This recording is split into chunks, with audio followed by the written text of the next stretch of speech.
Hello, everyone. Welcome back to the EJ Sports Podcast. This is your host, Ian, my boy Jay here. Hey. And today we're going to be talking about WrestleMania. We're doing our WrestleMania reaction to what went on both night one and night two. Now, obviously, it was a mixture of a weekend. You know, I want to say it was a weird weekend. It was clearly a tale of two takes, really. A tale of 2 days, because night one was one way, night two was something completely different. And I'll be honest with you, I don't know if it was the booking, the wrestling. Honestly, I think it was the wrestling and the wrestlers in general, but the way you structured the match. But honestly, it was such a weird thing, because I feel like day two is a clear, and I mean clear, way above, tiers above night one, because night one and night two were completely different. I feel like night two showed there's a difference.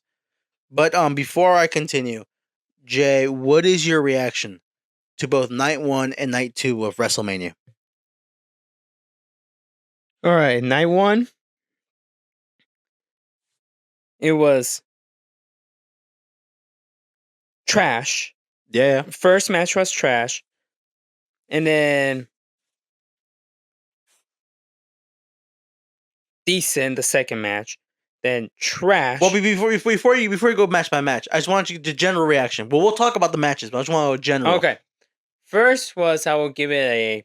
Wait, no, not right now. I'm saying later. I want to know what you honestly think in general before you go match by match.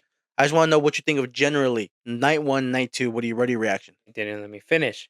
Well, I was gonna say night one, I give it a -1. Yeah. Out of negative though.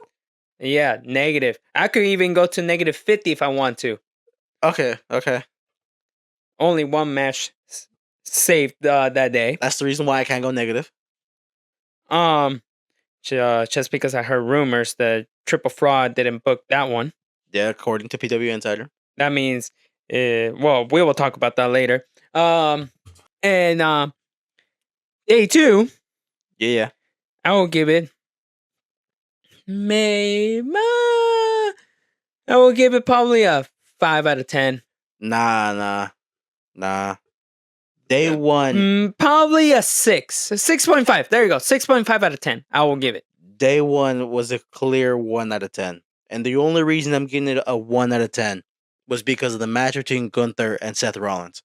Because that was a clear banger. That's a clear classic match. At least a modern classic. When I mean by modern classic, I don't mean like Undertaker versus Shawn Michaels, Brock versus Kurt, stuff like that level. No, what I mean is like a modern classic from the modern times. That was clearly a better match. The rest of the match card was horrible. Honestly, some of the worst booking, some of the worst match decisions.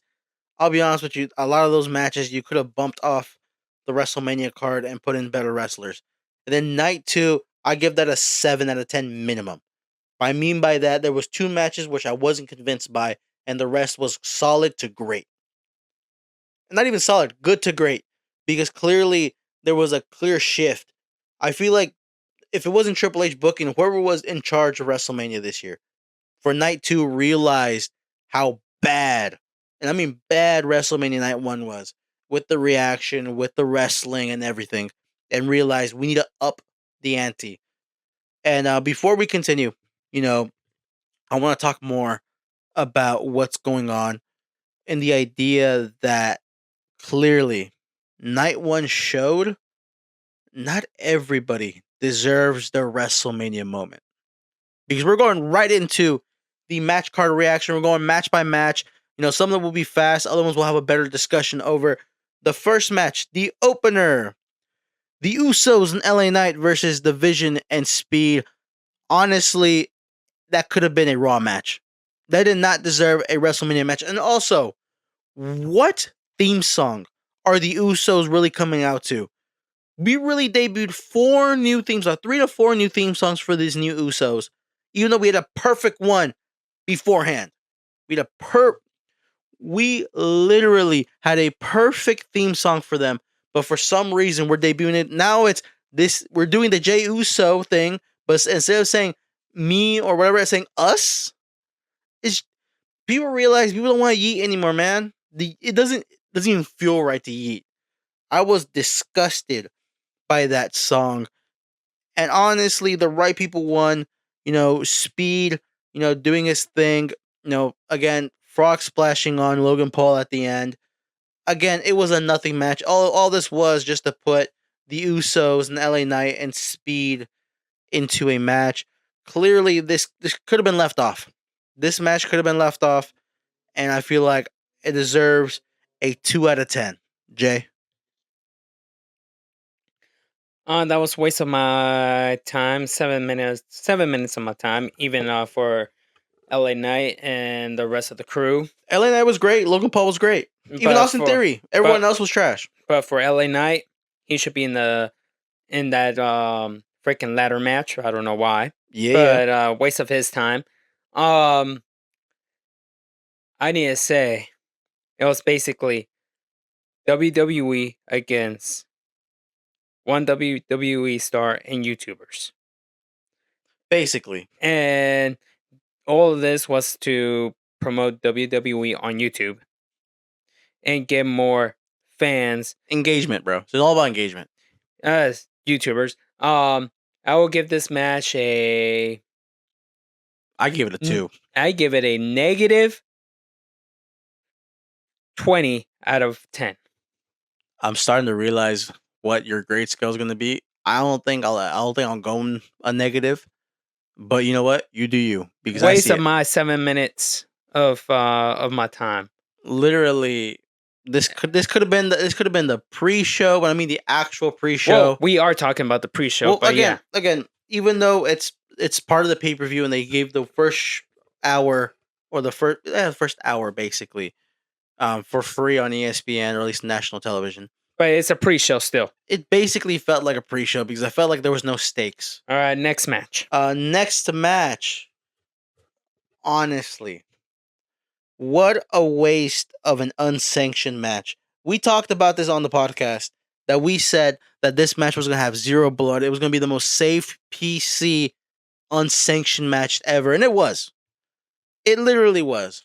You thought they were going to put blood on national ESPN television? For all the people saying there was going to be blood and all that stuff? Really? Really? No, and they were going to do that. This match deserved to be on the main pay-per-view, and I mean it's not on the 1 hour free, so they could actually do stuff, have the length of time, have all the spots, go into the crowd. Like, how the hell did we have Damian Priest and Aleister Black shoot fireballs and be able to go into the crowd and do spots in the crowd, but this during a WrestleMania, a blood feud? Because remember, according to Jacob Fatu, according to storyline, kayfabe, Drew McIntyre is the one that kicked his teeth in, where his teeth were out and bleeding. He was the one who attacked him. But no, we're having a safe match. A safe, unsanctioned match. For me, this was a 5 out of 10. The spots were cool, but everything else, it could have been so much more. And what a waste of Jacob Fatu and Drew McIntyre. Once I saw that match, I was convinced they should have done what I said, a fatal 4-way for the WWE Undisputed Championship. Jay. I need to say, you give it a 5? 5. I think this one was this match was the second best match of the night. For me, it's third, but yeah. I will give it a 6.5 out of 10. Only if there was blood, I would have given it a 9, but that's the reason why for me it's down. And also, if they went to the crowd, I would have given probably a 10. See, stuff like that would have probably bumped it up to a 7 or 8. But because they did none of that, and it was safe, it was a safe match. It was safe. The right guy won, obviously, but I feel bad for those two. I think Drew McIntyre is gonna go film his movie. I don't know what movie he's gonna film. And then he's gonna probably give or take 2 months off. But that's a good thing for me. I feel like it'll be able for him to but be whenever reintroduced. He comes back, he's gonna reintroduce, go to the title scene again, and then go become a jobber again. Jacob Fatu, he will probably go for the title. He'll lose. He'll be in that main event scene. Lose against Cody. And then if Randy recovers for maybe his back injury, we don't know. So-called injury. Jake 2 will be out of the main event scene, and Randy's gonna come back. I just feel like you need to have Randy, Jacob, Drew in that main event scene. You can't have anybody else because there's no one else on SmackDown that deserves it. The other person that would deserve it is Trick Williams, but we'll talk about what he did on night 2. All right, Well, look at this. If it's that, we already know they're going to go to Saudi. Sami Zayn is going to win over there in Saudi. He's going to win the WWE title. We all know that's going to happen. If WWE had any sense of brains, they wouldn't do that. But we're going to the next match. Now, this is now pay-per-view proper, on inside a paywall, no longer on ESPN free. And honestly, this is one of the matches where I say you don't deserve a WrestleMania card. You don't deserve to be on there. This is the reason why. It was all about they wanted to. They honestly, this match is on the pay-per-view because they probably promised the Bellas that if they came back as the Bellas, they would be able to have a WrestleMania match. Because, Lord and behold, like we said, a big news dropped. Nikki Bella is not able to compete. Who did she get replaced by? Paige, the returning Paige. Paige is back in the WWE, and she looks pretty good. Not gonna lie, hit some of the best moves. The Bella Twins win the women's tag team title. Honestly, this match was horrible. Nia Jax and Lash Legend. Lash Legend actually looked better in this match. I will say that she looked better in this match, but Nia Jax looks really stiff and awkward. Bailey and Lyra tried to pick up the tempo. Alexa Bliss did not look good. Charlotte was doing her thing with Paige. Brie Bella was obviously Brie Bella. If you were expecting some 5-star masterclass out of Brie Bella, I don't know what you're talking about. I don't know what you're doing. If that's what you expected out of Brie Bella. And honestly, I will say that for me, this match was just okay. I feel like things could have been better. I feel like things could have been worse.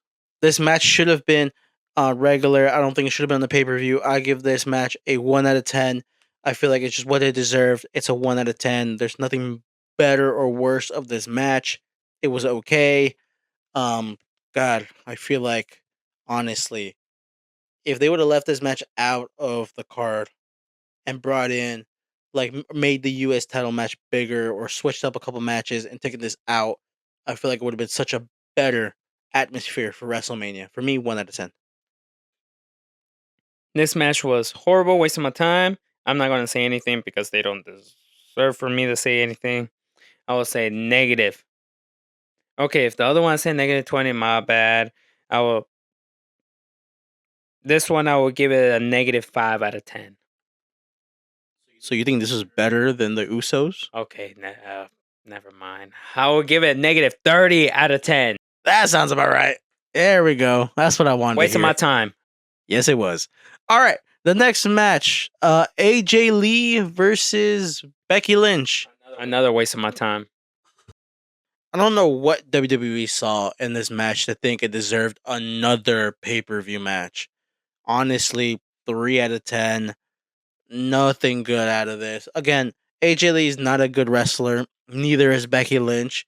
You put them in another 1v1, and then you add a referee into this, thinking that it will spice it up, change the dynamic, and then you decide to give the belt back to Becky.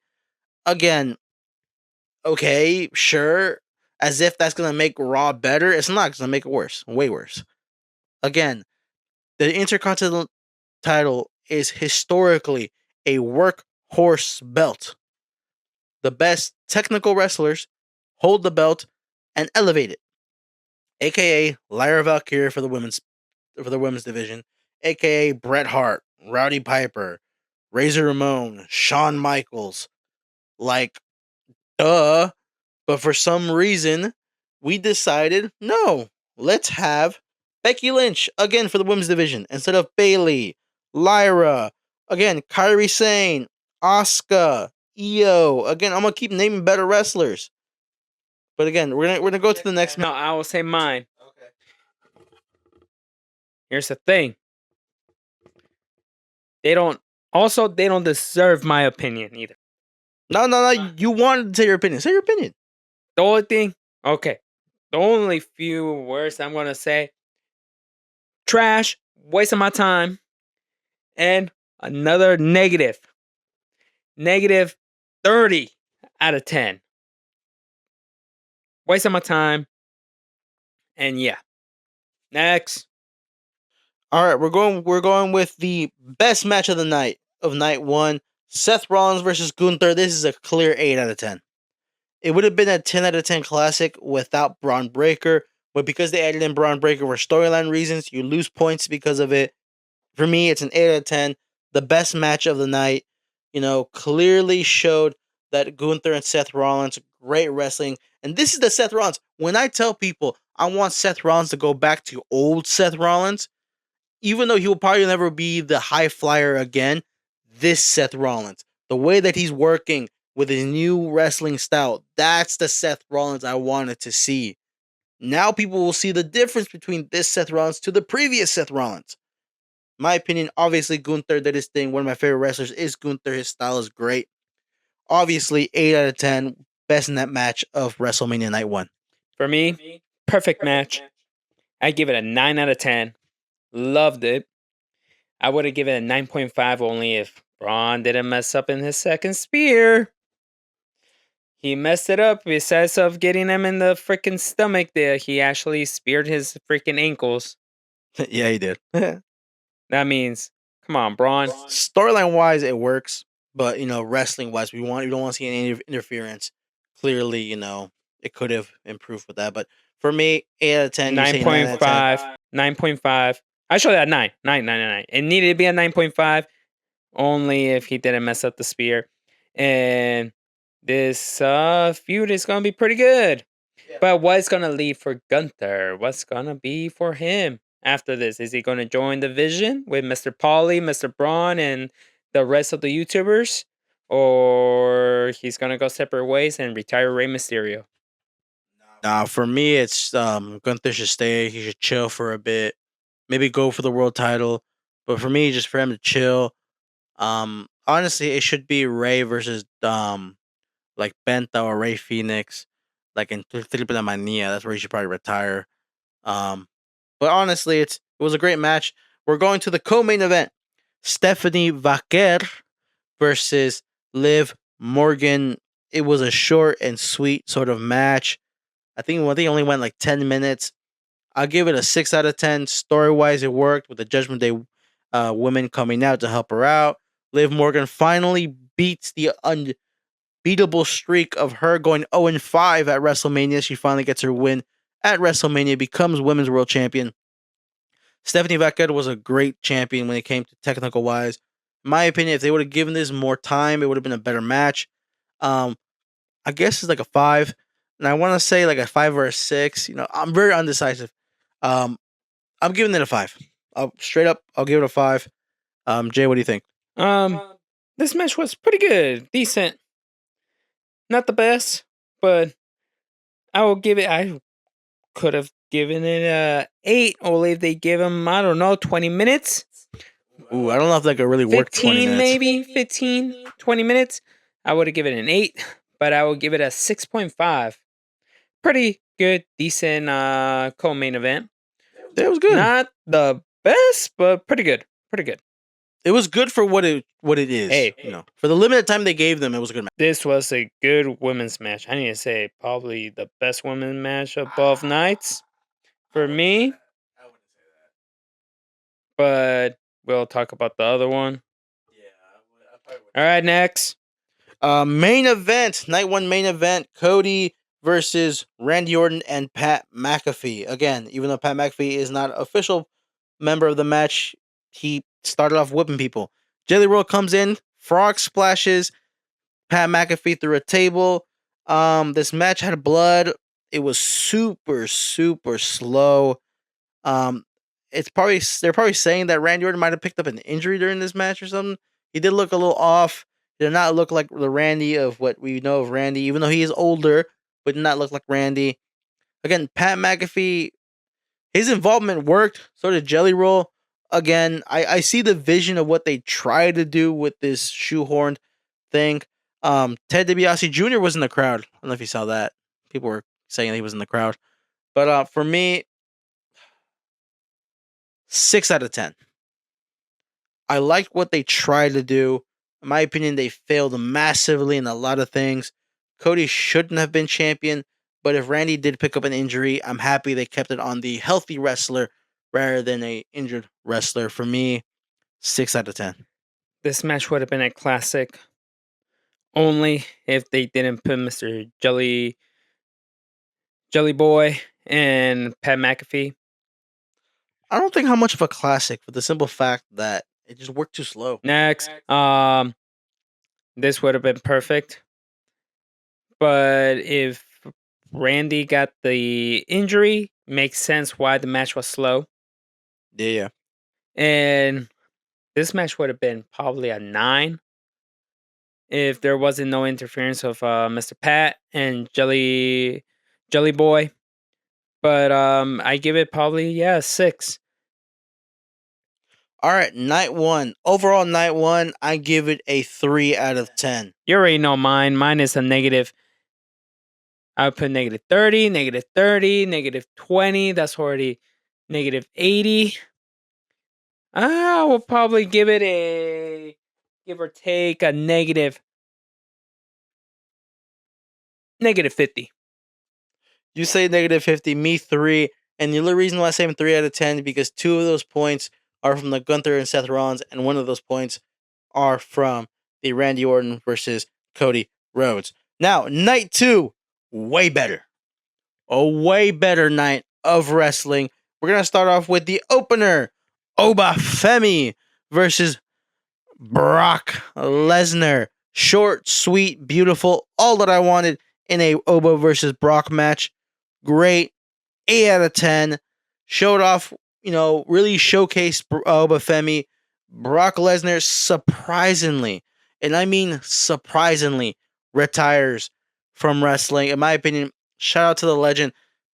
Allegations aside, wrestling wise, in the business, Brock Lesnar is one of the GOATs, one of the true legends, a top 10, if not top 5, wrestler of all time. What he did for the business, inside and out. Not even that, for the UFC, helped him out during a boom period. Again, UFC 100, the one he headlined for the World Heavyweight UFC World Heavyweight Championship, is still one of the best pay-per-view buys for the UFC history. Imagine that, UFC 100. Years ago. So one of the GOATs, Brock Lesnar, a true GOAT. Again, 8 out of 10, a beautiful match. What a great match. What a way to start off. Probably should have been in the main pay-per-view out behind the paywall, but I know why they put it on free TV, because it really captured and set the tone for the rest of the night. It was a pretty decent match. Not decent, great. Probably this match was what, like 7 minutes? I don't care how long it was. It was short, sweet, and it did what it needed to do. A squash match. It wasn't a squash match. For me, it was. How was it a squash match? For me, it was. Brock got offense. Oba got offense. Should have done it 10 minutes, not 7 minutes. So for 3 extra minutes, you thought this match was going to change? Yes. You give it a what? 8 out of 10, bro. You probably deserve more. I feel like if we knew that Brock was going to retire, this would have been a probably Oba retiring Brock. We could have known. It don't matter. I give it a 6.5 out of 10. 8 out of 10. See, all the people want a 40-minute 5-star classic, but then you get a Randy versus Cody, which was slow and boring. I give it a 6.5 out of 10. And actually, the right person won. I need to say that. The right person won. Obviously, you wanted Brock to win. Because I never knew that he was going to retire. It don't matter if he was going to retire or not. Oba was the right guy. I never knew that he was going to retire. If he was going to retire, I would have picked Oba. But I thought, I don't know, maybe the YouTubers were going to interfere, or you see, this is why. Or Braun was going to interfere and cause Oba the match. That's why I was like, freaking Brock Lesnar is going to win. In my opinion, this shows the difference between somebody who just likes the product and goes with the flow. Even though I hate the flow It's rocky waves. We're hitting tsunami levels out here, but I still go with the flow, and I realize what should have happened to make the promoting go. You like going with your YouTubers and the people who like hate the product so much that any small thing that a normal wrestling fan would love, you hate because for some reason you want it to be archaic 1970s Hulk Hogan, Andre the Giant sort of, Harley Race, going back to the WCCW back in the days of wrestling. All right, we're going with the second match, the ladder match, 10 out of 10. 10 out of 10. The workhorse match. Look at the difference between Becky Lynch and AJ Lee. The difference of matches and the people who are doing it, the wrestlers. You can't say, oh, what about the high flying? Io is a high flyer. Kyrie's a high flyer. Lyra could be a high flyer. Look at the people participating. You have like a 50-year-old Rey Mysterio still doing great moves out here. Javon Evans, bow to yourself, brother. Clap for yourself, brother. You did great. Dragon Lee did his thing. JD McDonough, don't matter what you're going to do. You're going to do a big spot, JD. Shout out to you, man. Again, Rusev being the brute, taking that spot on the ladder. Rusev doing his thing. Brother, shout out to you. And obviously the winner, the one who deserved to win, Penta El Cero Miedo, winning the belt, retaining the title. Even though it wasn't as long as I wanted it to be, it hit all the spots, did what it needed to do. 10 out of 10. That is what should have happened. Great ladder match, like I said before. 10 out of 10. For me, it wasn't a 10. 10 out of 10. What else do you want? 10 out of 10. For me, it was a 8. 10 out of 10. Short, sweet, great for ladder me, it was match. an 8. Pretty good, decent spots all over the place with the ladders. That could have been cool if there was tables involved, but that's fine. It's a ladder match. It's not a TLC match. It's a ladder match. I know, but we could put tables involved if we want to. You have tables. You had tables yesterday, and you had tables later on. So ladder match. I give it an 8. I need to say the Penta was the wrong guy to win it. Should have won it. Kept it. Great pick. Javon should have won, or he was second. Or guess who was the other person who could have won? Better not say JD McDonough. Heck no. Or Rusev. It would have been Rey Mysterio. Why? Mine was Javon, Rey, Dragon Lee. Bro. Then Penta. It's Penta, it's Javon, and it's Dragon Lee. No, for those are the true top 3. Then it's Rusev, then it's JD McDonough, then it's Rey Mysterio. Rey Mysterio was there for the nostalgia and to have the 3 luchadores out there vibing. For me, everybody was a high flyer except Rusev, and Rusev did his thing as the brute, as the powerhouse, as the shout out to Powerhouse Hobbs, now Royce Keys, but as the guy to be out there to do his things, bro. This is a great match. It was an 8. If Javon won it, I would have put it at 9.5, but no, 8. See, this match, what I mean is by like a starter match to show to... Well, second. No. What I mean is that it's a match to show off to non-wrestling fans to what wrestling could be. A certain style. You talk about Rey Mysterio versus Kurt Angle. You talk about Rey versus Eddie Guerrero, in Starrcade or WCW. This is one of the matches where you could show off that a gimmick match, a ladder match, could be a match to show off, to show what a wrestling could be. We're going to the third match now. The actual pay-per-view, not behind the paywall. It is Trick Williams versus Sami Zayn. When I say everybody wanted Trick Williams to win, I mean everybody. The real man won. The man with the lemon pepper steppers, Trick Willie himself. Whoop that trick, man. He won this match. Everybody's excited. Was it a good match? Not really. It was okay. It was good. It was a good match. It's a 6 out of 10. It's a 6 out of 10 match. It was okay. It did its thing. Clearly, it was a much slower match. Lil Yachty did his thing. 6 out of 10, Jay.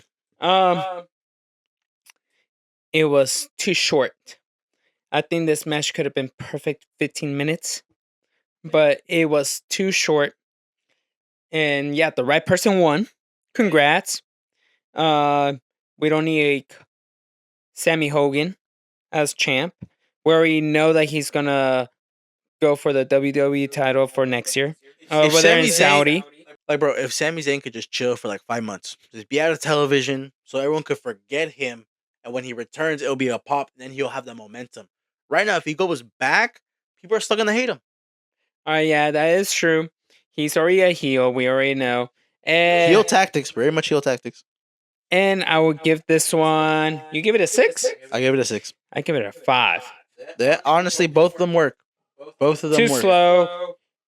Kind of boring. But yeah.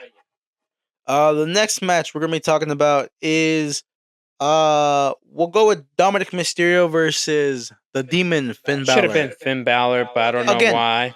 During the pre-show, they said that they changed it to a street fight.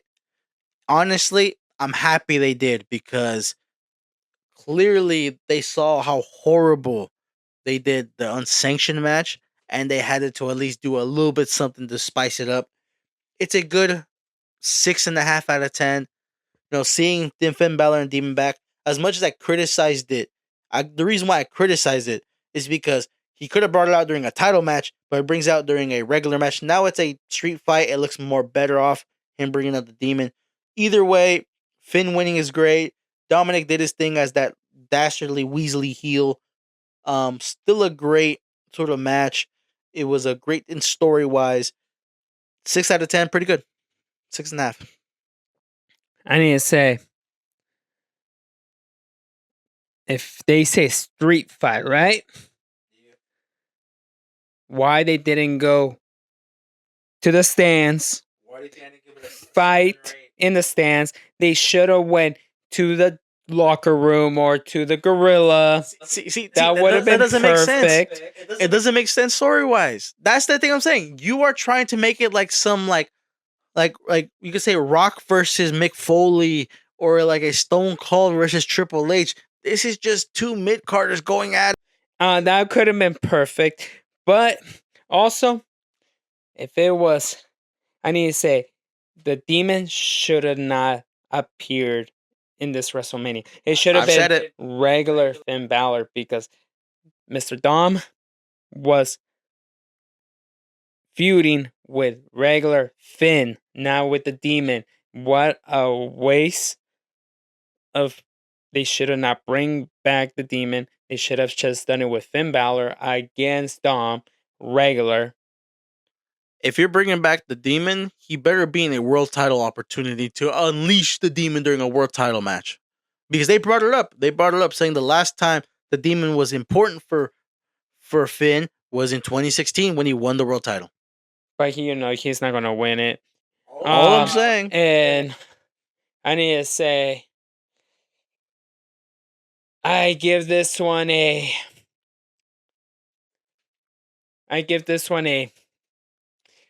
Pretty. Probably a 6 too. It's a 6 out. I'm telling you, bro. 5.5 to 6.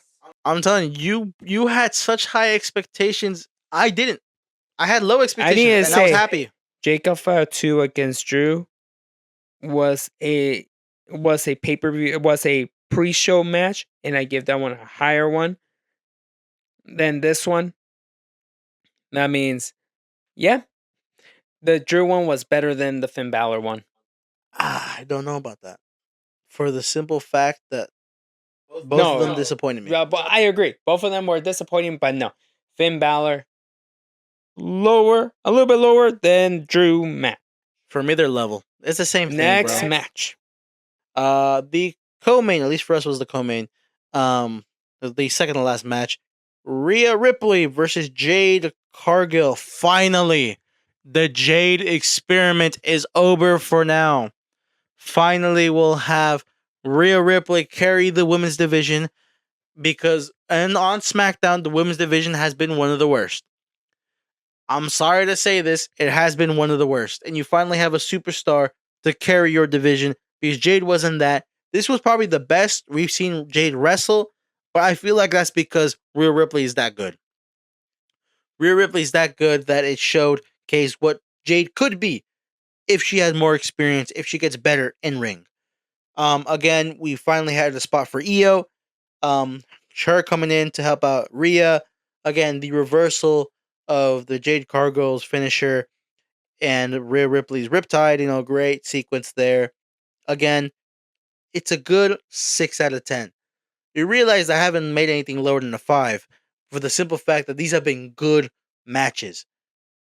Again, the highest I gave last match was the you could say Cody versus Gunther, but after that, nothing went past a 6. Clearly, this closed the levels 6 out of 10. What do you say, Jay? It was for me, I give it a 5 because Jade, I'm sorry, but you're not a good wrestler. Rhea actually helped you throughout the match. If it wasn't her helping you out, this match would have been a disastrous -20. But Rhea helped you out. That's why the flow of the match was pretty good, pretty decent. But I give it a 5. For me, the Liv Morgan match was better than this one. See, for me, it wasn't. For me, I preferred watching the Jade versus Rhea Ramira match for the simple fact that it was just a better dynamic. All right, we're going to the main event. Roman versus CM Punk. 10 out of 10. Called 10 it. out of 10. Yep, 10 out of 10. This is a 5-star classic. Yeah. It's a 5-star I give classic. it a 4.5 out of 5, but yeah. For WWE standards, it's a 5-star classic. That is true. That is true. Remember, when I talk about 5-star classic, I'm putting it in the WWE umbrella. For an AEW, it's probably a 3 out of 5. You know what I'm saying? Like that sort of thing. But for WWE standards, this is a 5 out of 5 This match classic. could have been easily a 100 out of 10 only if The Rock came out at the end. No! What type of what? No! Why would you want Rock in this? No, this is great as it was. Roman versus Punk. No, what I meant Roman at versus the Punk. end when Roman had beat Punk. That would have been a perfect one. Unless, and I mean this, unless they from the beginning said it was a CM Punk hating on the Samoans, then yeah, having the Samoan dynasty come out, having like the Usos, Solo, having The Rock, having Zila Fatu come out, Jacob Fatu, then yeah. But due to the fact they abandoned that part of the storyline halfway through because the Usos didn't show up again and stuff like that, you had the MFTs and you didn't have a segment where the MFTs confronted CM Punk for talking trash about a family member. You could have done that, but no. I was waiting for The Rock to be face to face against Roman and looking at that title and get it ready for WrestleMania for next year in Saudi. Why would you do it now? Why don't you wait? Why don't you wait where literally it could have been, imagine, Royal Rumble, number 30. It's Danhausen. But The Rock jumping out. The Rock jumps him, calls him, takes him to get the F out, and then Rocky comes out, wins the Royal Rumble, faces Roman, who's still champion. All right, now let's talk about the match. The match itself, it was great. The dynamic was great. The way that they worked, destroying both tables. Again, in-match storyline and out, great. And this match being a little slower and worked perfectly for CM Punk because he is looking old. And Roman could still pump up the levels if he needs to.